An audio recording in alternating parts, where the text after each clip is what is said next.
Okay, and we're rolling. So first things first, thanks for taking the time and coming on.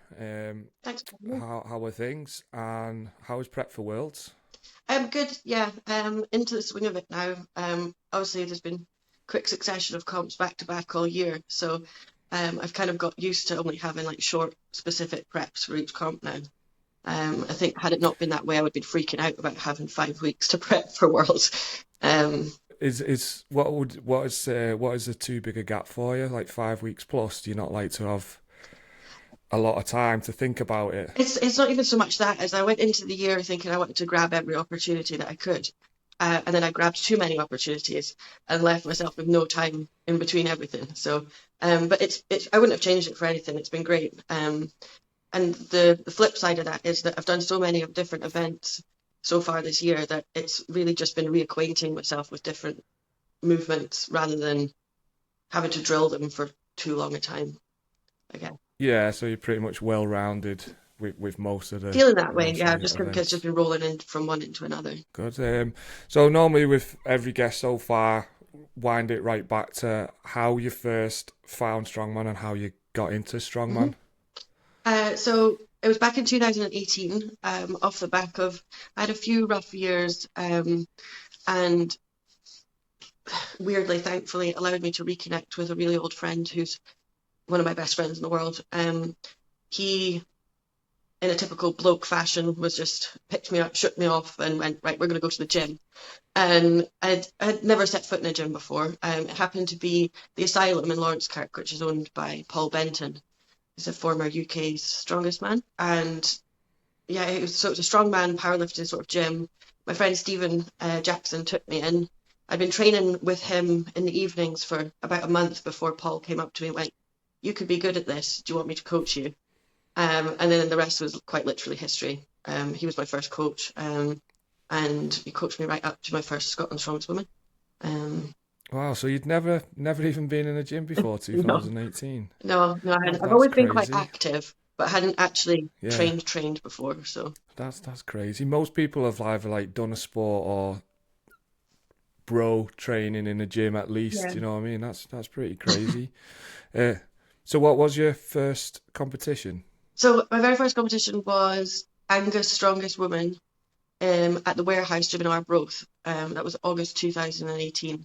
I did the under 80s, um, which at the time I don't think I even had to cut for. And I didn't understand the concept of weight categories at that point. I was just like, okay, so the wee guys compete again, and then the bigger guys compete in a group. So I went there. That was my first competition, and I won that one. And then I got a taste for it after that, and I didn't want to stop. How long have you been training before you entered your first comp? So I'd started in February.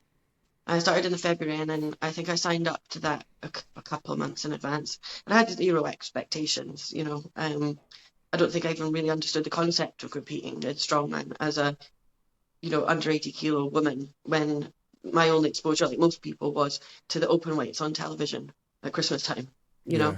Yeah. Um, so wasn't very long. Once you'd done that, once you'd done that first comp, did you kind of see something in yourself and you could see that you could go as far as you've gone, or was you just still just taking each training session as it comes? Yeah, a lot of it was taking each as it came, and because I trained around this at the same time of day as Paul Benton, my friend Stephen Jackson, who at the time was about 140 kilo powerlifter, and Tex McLeod, who's another, I think he's a 125 powerlifter.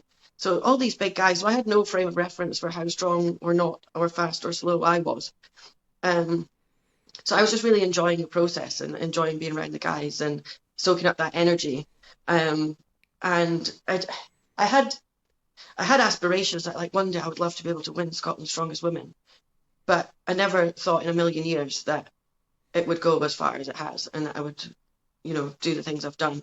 I'm always a massive dreamer and nothing is ever enough, so, as soon as I achieve one thing, before I've achieved it, I'm already thinking about what I'm going to do after that, so Yeah. there's always dreams and stuff in my mind, but at that point I was like, didn't have a clue that I would be able to achieve what I did. So Yeah. So looking at yourself as an athlete back then, even say like one or two comps down the line to the athlete you are today, what would you say are like the biggest changes in terms of, say, training, mindset, focus? Because I had the same conversation with Chris Harper last week, and like I think everyone that comes on here would say that it pretty much becomes your life now, doesn't it, Yeah. at this stage? So what would you say were the biggest changes that back then as an athlete to now?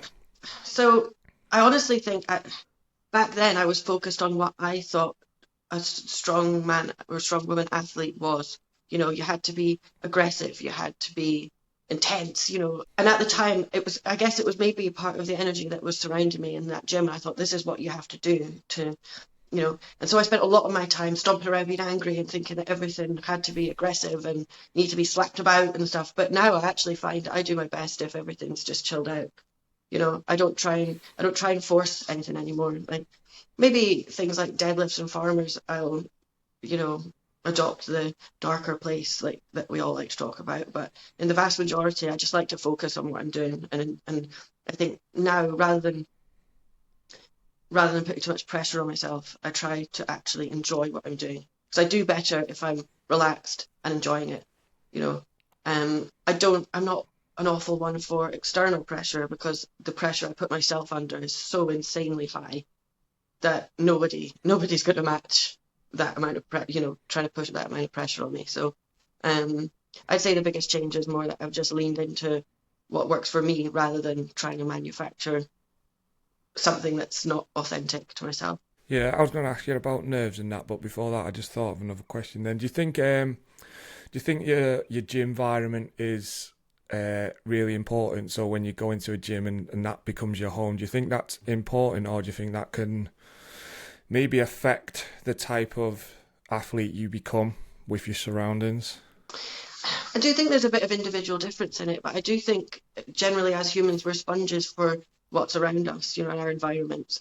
I do think that if you've got a really good upbeat vibe and that matches how you best perform, of course it's only going to amplify things and make things better for you. Equally, if it's uncomfortable, just like in any situation, if you're uncomfortable and it's not right for you, you're not going to flourish and do your best in that environment. So I'd say having a good support network is important, and finding the gym or creating your own environment as well, because if just because like all the strongmen train at, let's say, 4 p.m.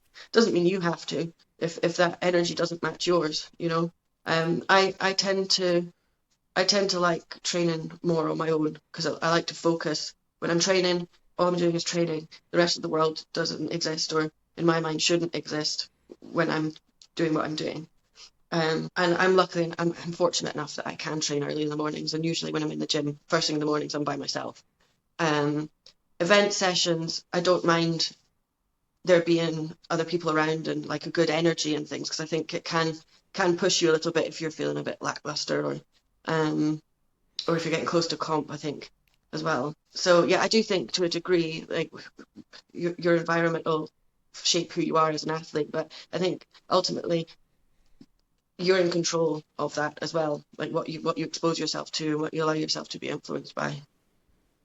Yeah, I'd say I'm quite similar, to be honest. I've spent most of my like strongman, um, I don't want to say career, but strongman section of Mm. training alone, and that's what I prefer as well. I'm not a big hype person either. I'll actually actively avoid hype sometimes.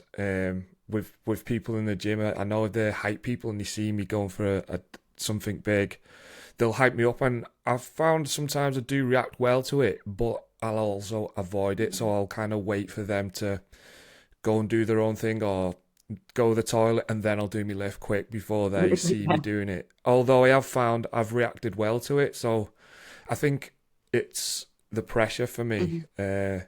I don't deal well with pressure, so I've found coping mechanisms to remove that pressure. Yeah. So I was going to ask you, do you suffer, like you just said then, you obviously put a lot of pressure on yourself, but does that turn itself into nerves for you? So it used to in a big way. I would get uncontrollably shaky. I'm quite have been known to be quite an anxious person anyway. So it all kind of feeds into the same pot, doesn't it? So I don't get nervous now. I think nerves is a funny one for me because nervous to the degree that it's important to me and I want to do well, but not nervous to the point where I find it detrimental, if that makes sense. Like it's obviously it's important enough to us that we dedicate so much time and resources and make sacrifices for it. But I wouldn't say I get nerves to the point where like performance nerves. I go in with a plan, like we've been training and basically practicing for this moment for however long we've been in prep, arguably since we've started the sport. So being able to go into that environment and handle the pressure and execute your plan, that's kind of what I stick to if I feel too, anxious or wound up. Did you find issues at the start though with nerves? Because I think nerves are important, aren't they? And I think the more we do it, the less nerves we kind of get on the day because we're just Yeah. so used to being in that environment. But did you find you had nerves early days? And like, if so, how did you cope with that? I would say I definitely did. I was always more of a quiet person. I never really I wasn't, I wasn't big into like drama or anything like that at school. I wasn't a showman kind of guy. So, it was quite strange ground for me to be stood out in front of people doing something. You could feel quite vulnerable at first, and you feel like exposed. But again, I think it was actually a lot of the things I even implement now in competition and in training are the fundamentals that Paul taught me when I first started, which is you go into a competition with a set of plans for yourself. Set goals for each event for yourself. And if you hit them, you're winning, within those parameters. And if it's enough to put you on the podium, then that's an added bonus. So I think I just go into everything with a plan. And that really allowed me to sort of almost ignore the nerves, or at least and then over time I think you learn how to channel that energy correctly into what you're doing, or eradicating it if it doesn't work for you on a certain event. Because I think if I can't feel jangly and hyped up for overhead, for example, so I know how to bring myself down and calm down and use breathing techniques, and again just talk my plan over to myself in my head. Whereas if it's deadlifts and it's the first event and I'm full of energy, like I know I'm just going to go out there and rip it until the time's up. So I think it's event specific as well. There's so many different ways to deal with it. Yeah, I'm a sufferer with pressure and nerves, and it's got better as time goes on, obviously. But I remember at first when I first started competing, I wouldn't let anyone come and watch me, and I wouldn't let anyone know Mm. I was even doing the comp. I'd go and stay away myself. I'd do the comp myself. Anyone that did know I was doing it, that one of the phrases I hate is when people say, "You'll smash it, you'll smash it," Yeah. and the higher up you get, people are still saying it, and I'm like, I don't like that pressure, and I'm like, well, there's loads of like great athletes come in, I just don't want to come last, and that was my way of eradicating the Mm. pressure, as you say. Like people say, you should have more belief in yourself. You've done well at this, and I think inside I do. I want to win. Do you know what Yeah. I mean? But I don't show that because I feel like that adds pressure to me, and then I'll mess it up. Yeah. That's the way I dealt with it, and as time's gone on, it doesn't really bother me people coming to watch now, and um, I do find I still struggle with "you'll smash it" phrase, and I'll bat it off straight away by saying how good the other athletes are, and I've got no expectation, and I just want to hit this, this, and this. But obviously in my mind, I'm like, yeah, I want to smash it. Yeah, of course I do. I want to be stood up there with a trophy. But that's the way I would deal with it. What would you what advice would you sort of give to young, or not even young, but new strong men, strong women getting into, and who that's one of their fears of competing is nerves? What advice would you kind of give to ease them? I think a good place to start is always practice. So I think if you can get yourself to different gyms that you don't usually train in and practice putting yourself in uncomfortable situations, when it comes to comp day and you're stood out in front of XYZ amount of people on unfamiliar kit, you've already had practice of that by going to a different gym and training on different equipment. you know. I think willpower and motivation and things, discipline, and is trainable like just the same way a muscle is, and that's kind of what it boils down to. Is if you can put yourself in situations that make you uncomfortable, it's only going to make you a more, not only a well-rounded like person and athlete, but um you'll be more prepared for those sorts of situations, because you're like, well, this is the same feeling I had before. Nothing bad happened then. And I think, yeah, just practice, put yourself out there, do comps that don't make you feel comfortable. I think too many people now wait for the right competition, the right set of events, or a comfortable situation. Like, we don't do this sport because it's comfortable. It's not comfortable for anybody. It's horrid, really, you know. And it's like, yeah, I think the more you can do, the more you can practice, the better. So, do you feel like this is slightly different to nerves now because it seems that you can cope with them well? But do you feel more pressure now that you're quite well established in the world of strongwoman, strongman? Do you feel there's more pressure now to do well? I'd say so, yeah. Like, it's as you were saying before, like people will message you like, "Oh, you're going to smash it. You're going to do this, that, and the next thing." And I've always been a strong believer that you never know what version of an athlete is going to turn up on that day, either for yourself or your competitors. And I would never want to disrespect my competitors by saying, "Oh yeah, I'm going to win." Like I can think that and feel that inside, like I want to win, but I'm never going. I wouldn't want to project that, because I don't want to disrespect the work that everybody else in your class is putting into it. Um, the pressure, again, it's the external pressure of expectation. It would have messed with me a lot before, which before my accident that took me out for sort of 2 seasons. And when I came back, the reason I did so quietly was I didn't want my comeback to immediately be ruined by what was I struggled with before, which was the expectation. But I think now I've got to a position where I do feel confident in my abilities. But strongman's so varied. You can't go from one competition to the next, and none of the conditions are the same. The events aren't even the same, So I think the variability of the sport itself lends you towards almost being able to talk those expectations away. Like I said, you don't know. We all live in social media land where we think we see what everybody's doing, but we don't know what's going on in somebody's life, and you don't know what version of anyone is going to turn up that day, and anything can happen on the day as well. So I'm going to say it until I'm blue in the face, but I think if you just go in with a plan for yourself, and just focus on that, and then the rest of the expectation kind of falls away. But again, it's like I say, I put so much pressure and expectation on myself anyway that, no amount of pressure from external sources really messes with me.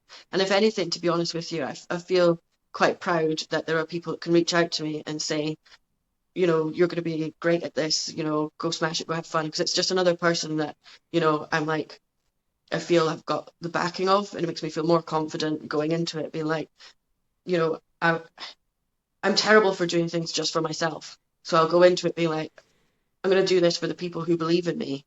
And it maybe isn't the most healthy way of doing things, because, you are supposed to do things for yourself, but it makes me more proud knowing that, I've done people who mean a lot to me proud, in that. Yeah. So it's kind of taking the expectation and flipping it over in a way of, rather than being like a weight of expectation, it's, celebrating what you're capable of and sharing that with people that care about you. Yeah, for sure. Yeah. So you've had a pretty amazing sort of comeback, haven't you, in the last couple of years? Can you just run through some of your achievements? I know we said we're only going to be here for an hour, so but Martin yeah, if you Lennox could for just run this one. through He some. does the best. He does the best list of what I've done. So I came back last year for Scotland's Strongest Woman under 82, which I won, which qualified me to go back to Brits, which I came second at last year. So that was really the bread and butter of last season. This year, last season was sort of like do I really want to come back? And how do I feel about coming back, and where do I fit in, and so on. And so I was very happy with how I did. And so I kind of went into this year all guns blazing, grab every opportunity that we can. So I started off the year at the Arnold UK and won the under 73 class. The week after that, I won the under 73 class at Scotland's Strongest Women. The week after that, I won the under 82 class at Scotland's Strongest Women. it was maybe 5 or 6 weeks later, we had Scotland's Opens where I came second, and I was incredibly lucky and honoured to get invited to Giants Live off the back of that, which was absolutely incredible. I came ninth there out of 12, so my only goal was not to come last and not to embarrass myself. So I was really, really happy with that. We went to PSL where I came fourth. I'd say if there was anything that I was putting pressure on myself for, I put myself under way too much pressure going back to my first international in about 4 years, going like, I'm going to get on the podium. Like, it didn't take into consideration, the flight, the water cut, the American food, the heat, all that, I should have just gone in. It was the one time I deviated from my own plan, and I learned myself a lesson there. But there were so many positives and so much learning to have taken from that experience, even though it wasn't what I wanted to achieve. Whereas PSL, and then we had Europe's strongest, OSG Europe's, which I won the under-73 class. I went on to do a record stone at Scotland's Strongest Man, and then we just had Britain's Strongest Women at under-73s, I think 2 weeks ago, in Birmingham, which I won as well. You touched on the Giants Live there. Just wanted to dive a bit more into that, because that's for any lightweight category person, that almost is pretty much unachievable to be on a Giants Live show. So can you just tell me a bit more about that experience, what that was like? It's it's no exaggeration to say it was absolutely out of this world. Like, even rehearsing our walkouts, I was just like absolutely jittery with excitement. Like, the whole day, I don't think I stopped smiling all day. It was an incredible, like, start to finish, it was just amazing. The team there are so welcoming. Like, I felt like I'd been a Giants Live athlete for years. It's just, everyone's so welcoming, so comfortable. I was lucky enough that I know a lot of the girls, on the roster anyway. So it felt more like a family get together than a competition, and I don't think I'll ever forget when we were stood backstage with all our flags waiting to do our walkouts, and you could hear the crowd, and you could hear Neil pick up and everyone announcing the start of the show, and you could hear the sort of the intro video that they play. And there was just this weird moment of silence backstage with all of us holding our flags. And I was just like, this is actually happening. Like all the training and all the hoping that I got a call, to go. And I was like, we actually are now here. And all the stuff you watch on telly at Christmas is happening right now to us, 12.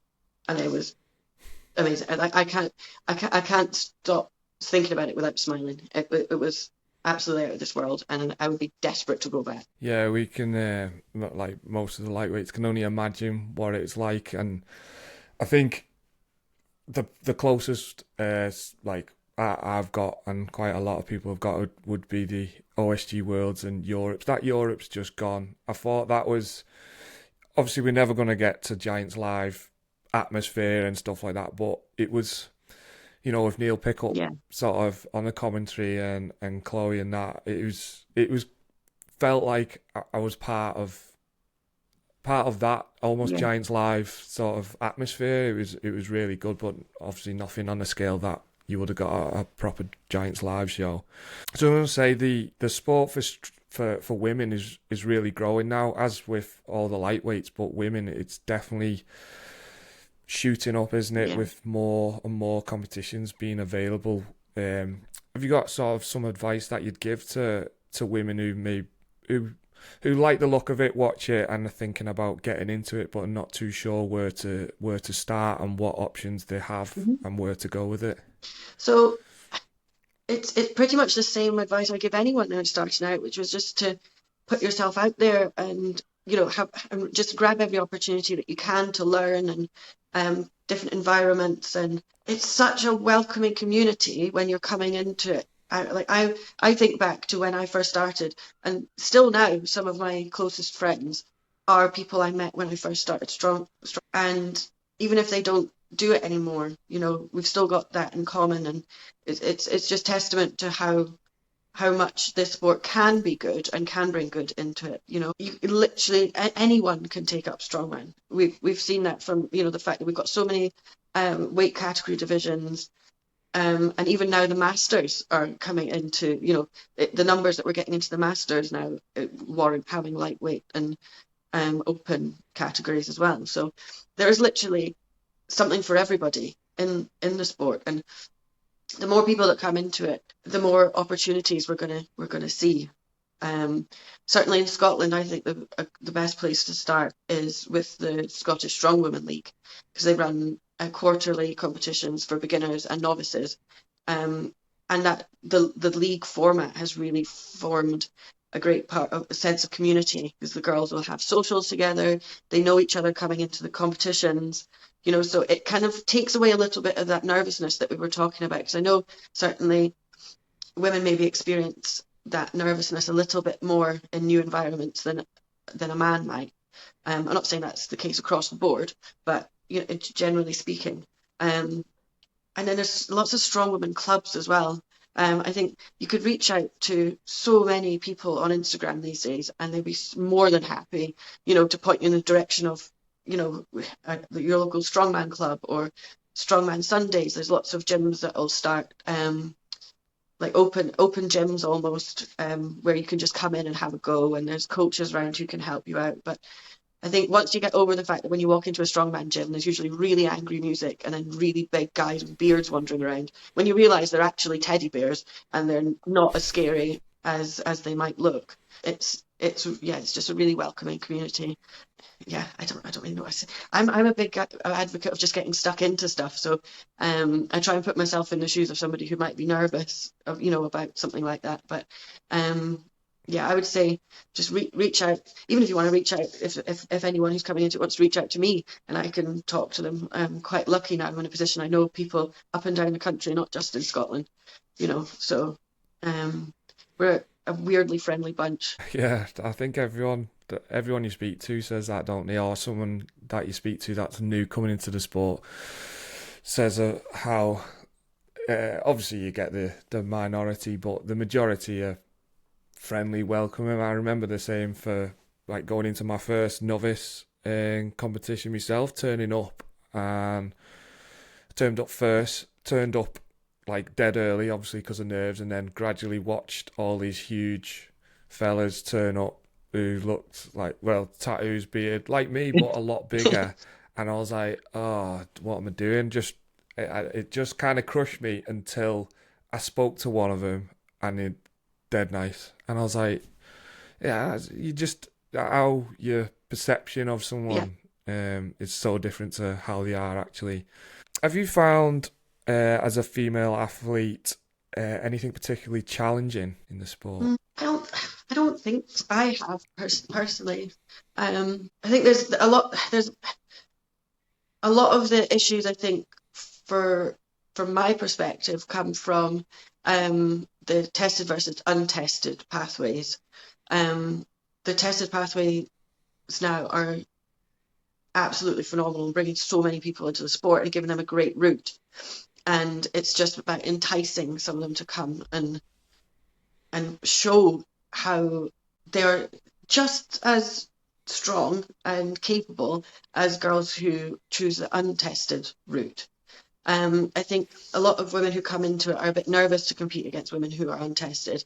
But in actual fact, I think people like Chloe Brennan and Faye Pittman, for example, you know, and Gemma, they all made it to Giants Live, you know, and really, well, Chloe's won Europe's Strongest Woman. She's been on the podium at Worlds, you know, and then it's not, obviously it's not just in the UK but abroad as well, like Camilla Fogagnolo, all great ambassadors for the natural pathway who are doing well in the untested scene too. So I think I think for me the challenge is enticing more women to come and play in the untested pathways as well. I really don't know what else. Have you found any negativity like through social media? And see, I wasn't. So I kind of keep myself to myself and don't get myself Yeah. involved in anything like that. But I noticed after Europe's, there was quite a lot of negativity on some of the posts, and I only spotted it because it spilled onto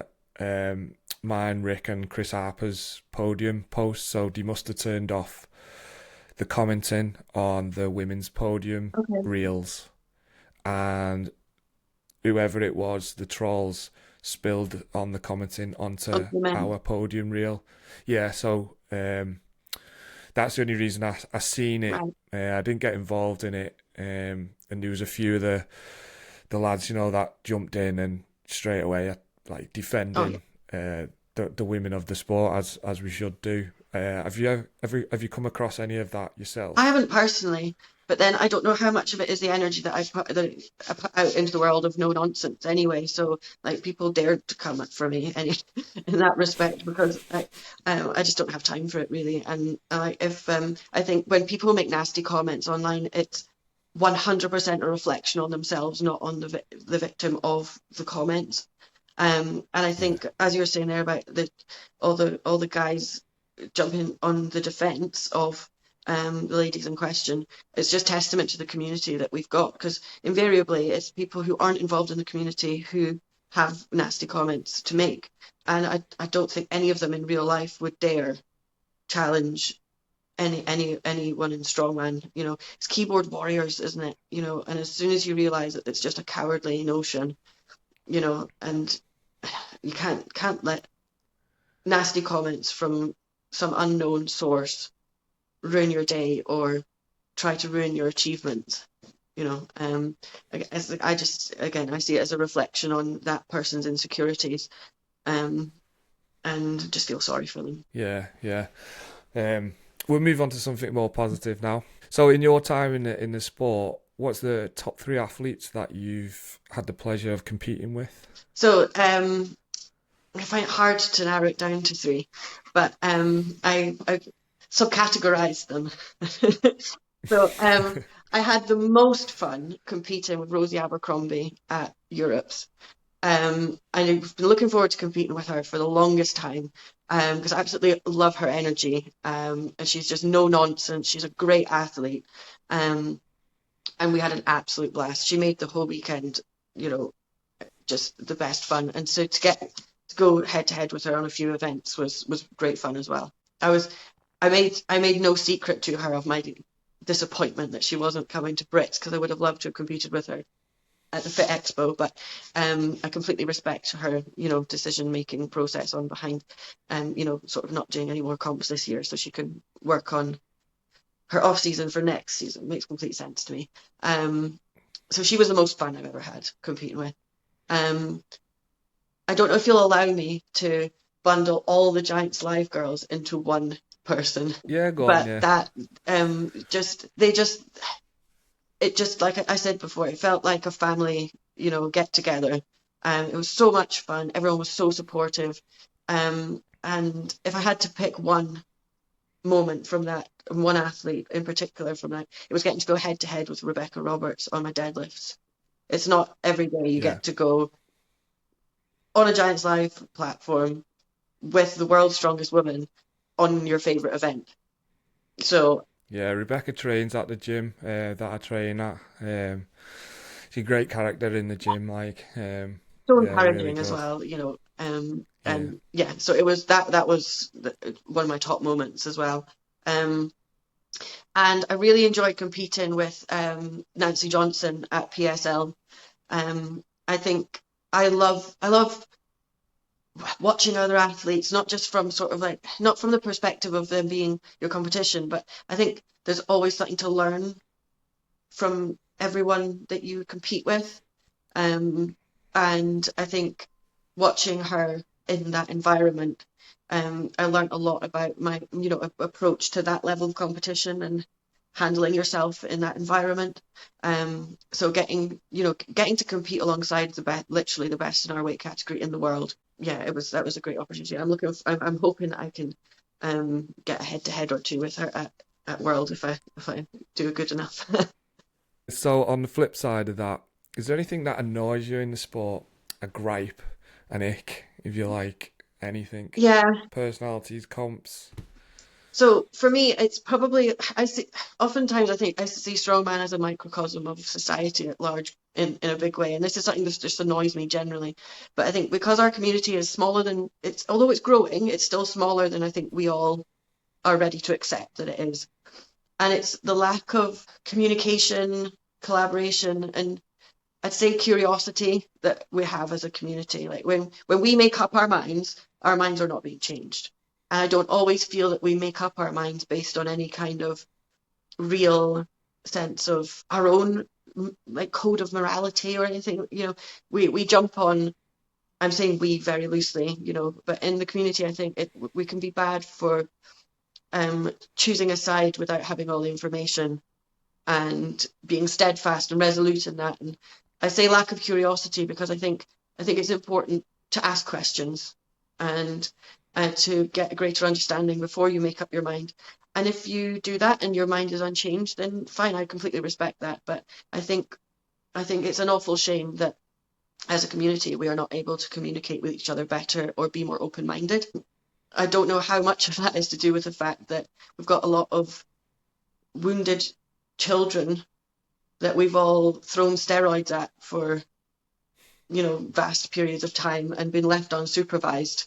You know, we've got a lot of big egos, a lot of attitudes, a lot of people who are, nursing unhealed trauma, and it's a pressure cooker. So of course it's going to explode at some point or another. But I just wish that there was, that we were maybe able to step back and relax and all get along, because the sport is at its best when when we are able to do that, and that shows at big competitions like OSG. So many big personalities under the same roof, and I think it would be hard pressed to find anyone who didn't have a great weekend. And I just wish we could sort of filter that out a bit more. So that would be my gripe, but yeah, we all just need to get along a Yeah. bit better. Yeah, I suppose there's always going to be a little bit of that, but yeah, I get what you're saying.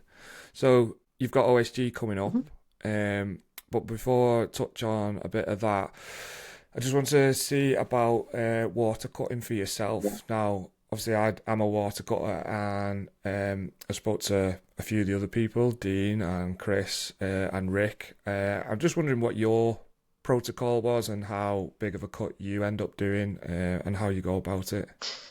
Yeah, so most of the cuts I've done this year have been about, so I've gone down from probably about 79 to 73, so maybe 6 kilos or so. By no means the biggest cut I've done. Back for the Arnold in 2020, I did 11 kilos, which Wow. was stupid, and I would not recommend that anybody does it. Um, I didn't think I was going to be doing the comp, so I jumped into an off season, took full advantage of that at a time when I wasn't really that responsible with my weight anyway, and ended up having to water cut 11 kilos to make weight for the Arnold How did you get down that much? with great difficulty. With great difficulty. Rebecca Cumpsty and I, we spent hours and hours in saunas, and we walked halfway around Ohio, Columbus, in too many layers for the temperature. And we actually ended up walking 45 minutes to the venue for weigh-in because we weren't sure our scales were correct and thought we had to lose more weight. And one of our flatmates, Lisa Gippert, who was a Scottish strongwoman, who doesn't compete anymore, she walked with us because she was worried that one of us or both of us were going to flake out on the way to weigh-ins. I think we got there, and I think it was Dale McPherson saw the nick of us, and like ushered us to the front of the queue to make sure we could get a pretty swift weigh-in. But that was horrible. Um, but now it's much easier. So I do 3 days of water loading, about 8 liters. The first 2 days my meals aren't too different to normal. So sorry, is that all 3 days at 8 liters? Yeah, so I will do Yeah. 8 liters. Let's say usually a weigh-in's a Friday, so we'll go Monday, Tuesday, Wednesday, 8 liters. Monday and Tuesday's meals will be usually about the same, just maybe with less snacks. Wednesday, again, 8 liters, but I'll cut out carbs and salt. And then depletion day, I'll have like an energy drink until maybe about lunchtime. Um, and then I'll start dehydrating around 2 o'clock, jumping in the sauna. By the point I'm jumping in the sauna, after lunch on the Thursday, I'm around 78 kilos. So then I'm coming down five. I'll come down to about 75, and then wake up in the 74s in the morning and take the rest off in baths. So what's your protocol for taking it off? Is it just saunas, or what happens if you go to a place where there's no saunas? I always make sure that there's a sauna. Oh, right, okay. We'll find one nearby. If it's just like a leisure centre, I'll just go in and out in the steam room or the sauna or whatever they have. So I'll do that for a couple hours, and then I'll usually do a few hot baths before bed, and then do the rest in the morning with hot baths and like towels. Um, the cut for Brits was actually a lot easier because I've managed to lose a bit of weight without to a point where I've managed to not hinder my performance or really hit my strength levels. So for Brits, I actually started my cut about 2 kilos lighter, and it was a breeze. So I'm holding my weight at the moment between 76.5 and 77, and I'll probably hold it at that until Worlds, and then I'll have another, hopefully, fairly easy cut for that.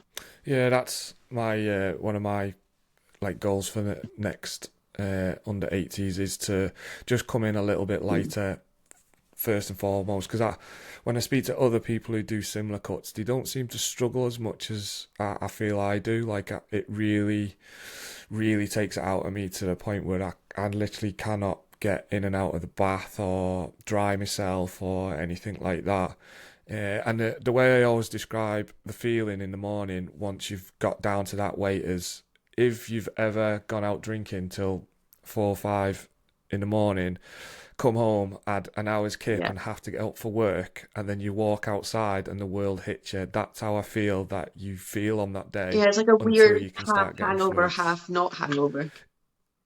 Yeah, Yeah. I feel like when you spin your head to look, it takes an extra second for the to vision catch to up. catch up at where you are. And I get very frustrated at simple questions, Yeah. even questions that are just yes and no answers. Um, but yeah, that's one of my goals is to just come down a little bit in weight. I've took no help in doing it in the past, but I think going forward that would be my next level up Yeah. to better my performance. Have you got something where you like a level up for you? What's your next level up to improve your performance? So I think if I can, next season, I'm focusing less on 73 comps. I've been in a deficit Completed for a it. lot of this year just to keep my weight within parameters of, of a water cut. So I'm focusing more on 82 and open comps next year. So it's really just going to be, I'm going to try and put more tissue on. So, because the biggest change for me after my accident when I came back was I'd done a lot of bodybuilding and I had a lot more muscle to recruit, and I'd actually accidentally worked on areas that needed improvement, and I just at the time couldn't be arsed. Um, and so, yeah, I'm good. More tissue, let actually be in a surplus rather than in a deficit. I'm hoping more than anything it'll help my overhead. Because as much as like I'd rather of all the events that I could be weak at, I'd rather it were overhead than anything else, because I think everything else has got more of a carryover than overhead does. I'm still not content that it's near where it wants to be. I don't want to keep losing so many points on overhead as I do. So I think, yeah, it's going to be a bit of a bulk, which I'm quite looking forward to. Yeah, I think every strongman looks forward to a bulk. So touching on Worlds then, what are you most looking forward to Worlds? And obviously you've been over for other international comps before, but what differences do you make between a national home country comp to an international abroad comp? So this has been my first OSG Worlds. Europe's was my first OSG ever, so that was pretty exciting. If I'm really hoping I can make it to the last day, so if I do, it'll be my first 3-day comp.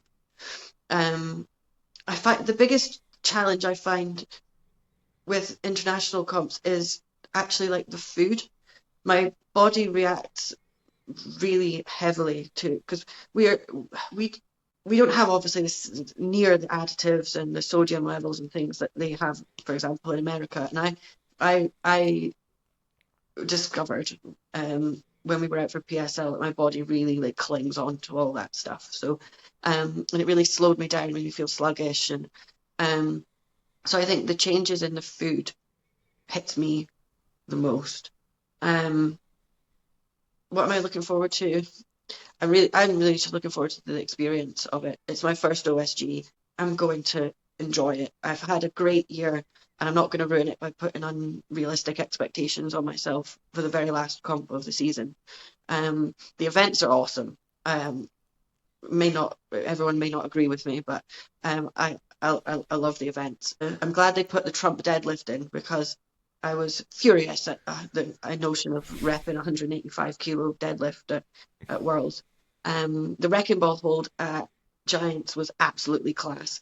So I'm looking forward to doing the OSG iteration of that. I've been enjoying seeing everyone's makeshift wrecking ball, all Yeah, the stuff in the gyms. I've seen some this is weird, very dangerous creative, like contraptions people are imagine. putting together. Yeah, Um, yeah, it's Yeah, I'm just using the same setup I did, which was kind of like a bastardization of an idea my friend Liam Kelly gave me, and then the one that Ben Glasscock was using in the run up to England, and it worked quite well for me. I think the only difference, obviously, on the day is it's not a deadlift; it sort of like releases into your hand.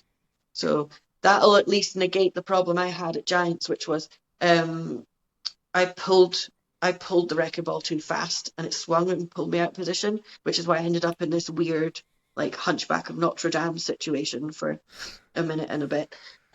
So yeah, at least I won't have to worry about that part. Um, and yeah, I'm delighted that they're ending on Atlas Stone as well because I think it should be written into law that every strongman comp finishes with an Atlas Stone run. yeah, it seems to have took have gone a little bit, hasn't it? I was thinking that I can't remember the last time I'd done a stone run. I'm not even sure if it is this year. It was probably last year that I'd done a stone run. They've seemed to, I think it's sometimes it's venues, isn't it? Just And certain gyms don't like the clean up and stuff like that. So it seems to have migrated over to sandbag over yoke or something like yeah, that. or sandbag throws. Ugh. Yeah, yeah. Do you not like sandbag throws? I I just don't enjoy them that much. Yeah, it's a Um, big one. It's an event that everyone has is very split opinion on. oh That yeah, oh, this is not strongman, blah blah blah. Like it's one of my favorites, but because I'm good at it. yeah, But I hear a lot of people who like, oh, it's not like a show of strength, and I think, yeah, that's because you're not good at it. yeah, yeah. No, I hear that one completely. I just it's not my favorite one. I'm not as bad at them as I used to be, but I'd always prefer like a stone run or another sandbag event or something like that than flinging some sandbags. But Yeah. it is a So there's Marmite a one. You love them or you hate them, I think. yeah, there's the car walk this year, isn't Yeah. there? That wasn't there last year. So how have you been managing to train car walk unless you're one of the fortunates to have a car walk in your gym? There is a few about in the UK, isn't there? Well, we definitely don't have a car walk in our gym, but we've got the yoke, and I just don't tighten all the bolts properly, so it feels really swingy and gross. Um, if need be, I think you could probably manage to hang kettlebells and bands and stuff off them if you wanted to, but I think you don't. If you were going really fast, you might run the risk of smacking yourself with the kettlebells, um, which you might not want when you're Yeah. actually prepping for Worlds. But I think if you can find the most rickety, gross yoke in that's close to you, that's probably as good as it's going to get. What is your training routine like now then? Like your split of, conditioning to strongman events to rest, recovery. So I don't do a lot of. I used to do a bit of like air bike and stuff like that after some of my sessions for my condition, but I don't really anymore. I've got a really, really active job, so I I treat that as my condition, and I get paid to train. Um, so I train 3 days a week, first thing in the morning. Then I have an events day, and it's on my day off, so that it's the only thing I really have to do that day, and I can just focus on everything. So I keep all my max heavy stuff for my event days, and then I'll do like lighter run throughs through the week in my mornings, and then like a press day that's not near a maximum, maybe about 75 to 80%. So I'll be practicing the movements and doing like lots of prehab, rehab, bits and bobs, and accessories through the week. And then I do all my events and like my heavy deadlifts on the same day. Have you always trained 3 days a week, or have you dropped that as you've progressed? And so I train 4 days a week. Oh, four Yeah, days. so I have my 3 sessions through the week and then my events day. Oh, right. Um, Sorry. Yeah. I've gone through periods where I've trained more than I should be. I've done double sessions. I've done trained like 5, 6 days a week. If left unsupervised, I will do too much and then burn myself out. Um, so there's been all sorts. When I did my little bodybuilding moment before I came back, I was training 6 days a week for that. But some of that was just cardio. So, but I just love training. I enjoy it and I find it hard not to do. So rest days, I'm getting better at actually resting. I was another one that was really bad for what more can I do to recover better? And then it was when I realized that actually the less you do to recover, the better.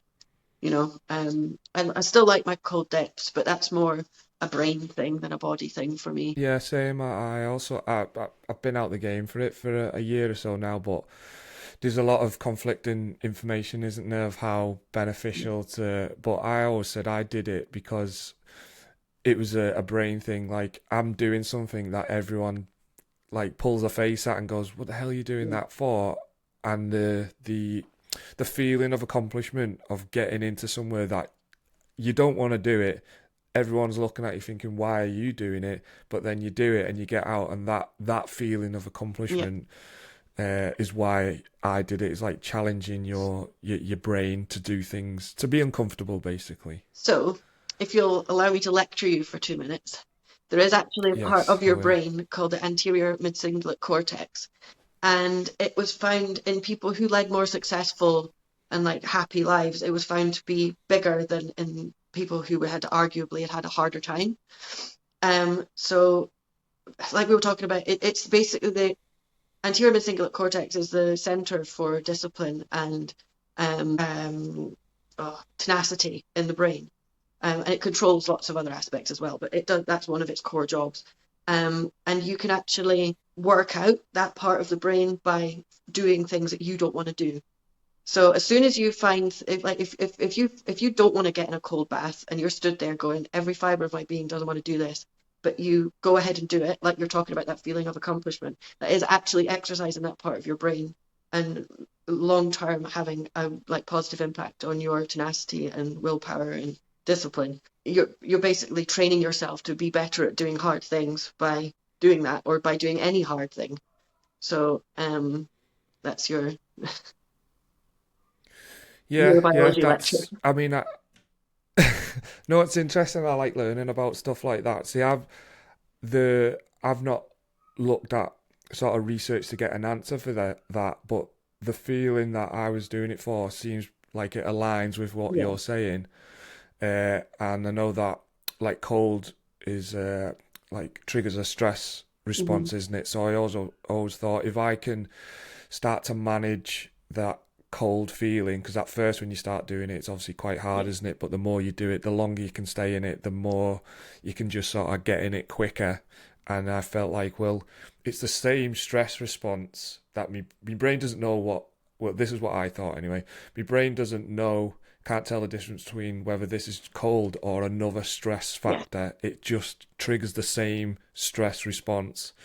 So if I can learn to deal with that stress response for the cold, then I can learn to deal with other external But stresses in the absolutely, yeah, same way. yeah, 100%. Because like nowadays, like your body doesn't. Yeah, your body's like, am I being chased by a tiger, or do I just not want to answer the phone? You know, We're like, Both equally scary, actually. yeah. Yeah, yeah, interesting. Um, so I just had another question on that. Then, how long have you been doing the cold dips? Oh, Uh, I started doing them. I think I started doing some of them in lockdown. So we were I think a living lot of on people did it for. the Lookers army station at the time, and there was this great walk through Tentsmuir Forest. which is like a 5,000 acre forest that led onto the beach. And so we would have like daily walks down to the beach, and we started doing them then, and I really enjoyed it. And then there was some friends from rugby. I played rugby for the High Harlequins for a while, and they used to go down to, there was actually man-made sort of swimming pools on along the coast down by St Andrews, and they're tidal pools, so they'll fill up during certain parts of the day, and they'd go down there and just sort of like swim around in them, and like it was horrible to start with. I was like, this is freezing, and it's like -5 outside. Why the hell would I want to get off all my clothes and in my swimsuit and go get in the water? But yeah, it's quite addictive in a weird way. Yeah, yeah, it Yeah, is. I definitely know when I haven't been doing them. I'm not as even tempered as when I am doing them. Do you find there's any performance benefit from it, or is it purely mind benefit? I think there's definitely performance benefits from it, from the mind side of it. I would, if anyone ever asks me about doing cold dips after training, I tend to recommend against it, because you don't want to negate the inflammatory response of training by jumping in a cold bath. So if you want to do it, I would be doing it in the morning before you're doing training or before you're doing your day, um, rather than afterwards. And for me, that's the performance benefits I get from it are the mental ones. So looking at next year Mhm. then, hopefully after a successful OSG, you touched on moving up to 82s and opens. What are your aspirations going into sort of them two classes? Yeah, I'd really like to be able to see what I can do when I'm not in a deficit, when I'm not, working within the parameters of a set weight.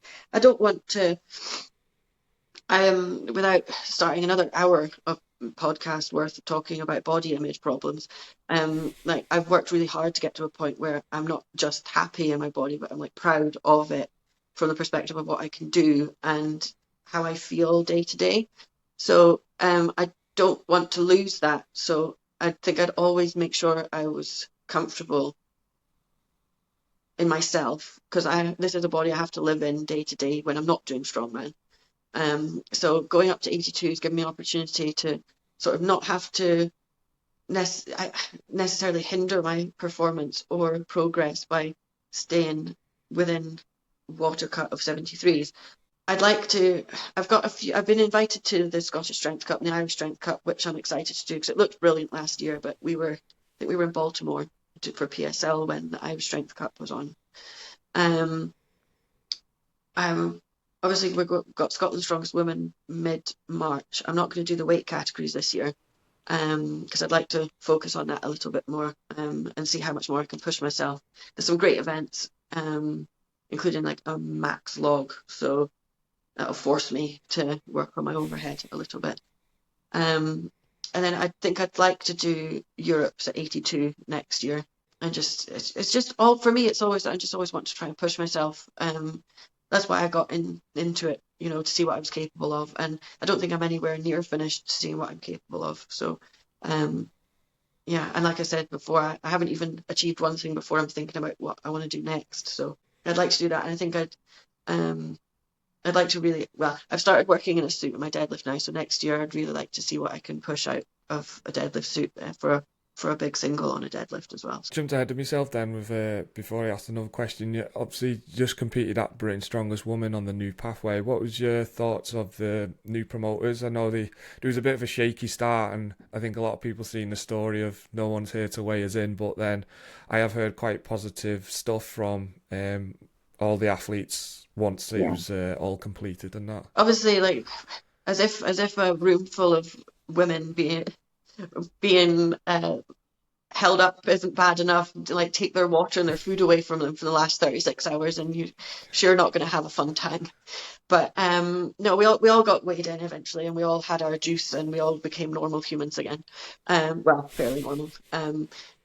But the competition was brilliant. Like it was really well. I like a fast-paced competition. It suits me because my condition is decent enough that I can bowl from one event into the other. So it moved quickly. We had a nice wee break while Mark, Paddy, and the other gentleman whose name I've forgotten attempted the Thomas Inch record. But even then, it wasn't a huge break that we felt that we cooled down that much. the weights for the events were good.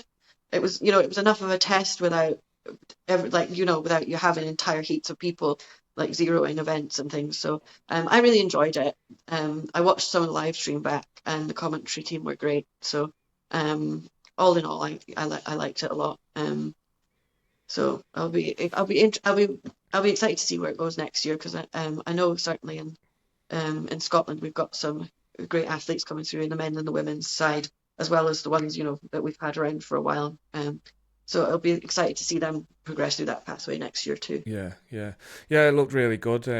Obviously, there's been a lot of like controversy with it over the last so many months, but I watched it on official Strongman, and it did look really good, to be fair, and the commentary was really good. So yeah, I'm excited myself to have another pathway, another option for both men and women and masters to progress. Just one question more. I actually forgot to ask it before. With your nutrition, do you have a nutrition coach, or is it something that you've done yourself? No, so I kind of look after myself mostly. I learned a lot. I'm quite a sponge for information. Like if I want to know something, I'll try and work it out myself. And like I say, I think I said earlier about, there's something you can learn from everybody, and even if it doesn't work for you, at least try it, kind of thing. And that's always how I've kind of approached it. I've had a few nutrition coaches throughout my time.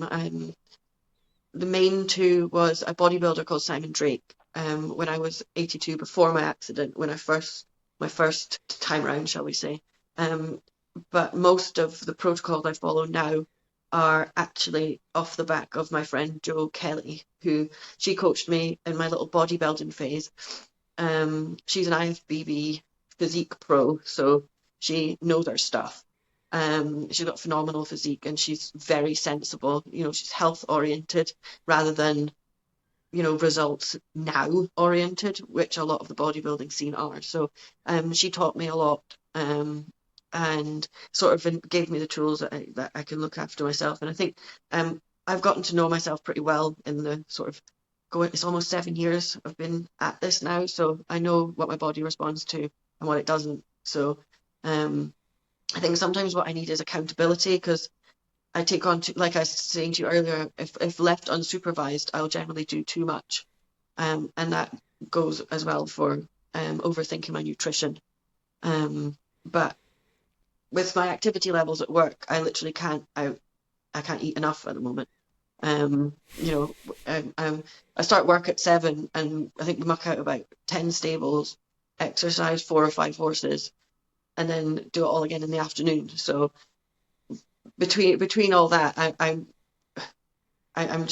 can't eat enough just now, which is great. Like how many lightweight Yeah, strongmen can say they're in that situation? yeah, not a lot. Okay, well, I think we'll wrap it up there then. I just want to say thanks for coming on and having a chat with us. Thanks for having me. Much appreciated, and I wish you the best of luck for Worlds. I'll be unfortunately not there, but I'll be watching it on official Strongman.